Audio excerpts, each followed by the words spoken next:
Yeah, good day folks. Day 7, Wednesday 29 November 2023. We've just cut all the tripod pieces ready to attach. Left, top and right. That's the before. And we'll have the next after. I might as well do the old caulking properly as well. There's some gaps in the cord there, as you can see. I'm going to put another seam on the bottom so it's all clear and white, all even, look nice then.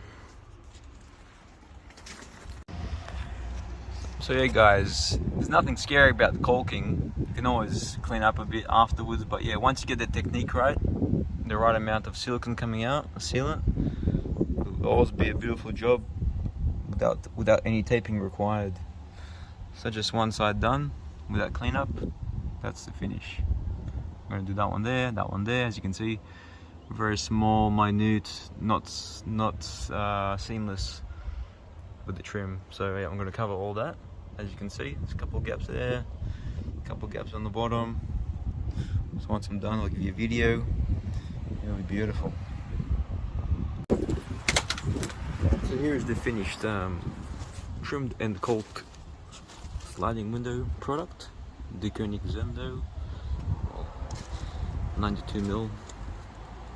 So we've got the 60mm flat, and then we've got the quad running on the sides, matching that all the way around.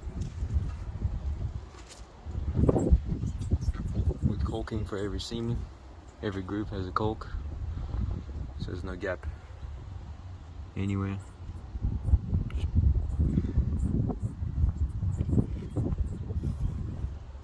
Only gaps you can see is the screen miters, which we don't do, we don't make them.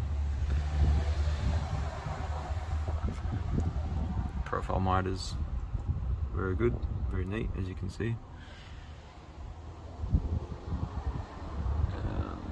So yeah, probably 6 hours worth in detail I learn inside out, whereas others would do this in 20 minutes. But yeah, that's just not me. Appreciate the work at the end.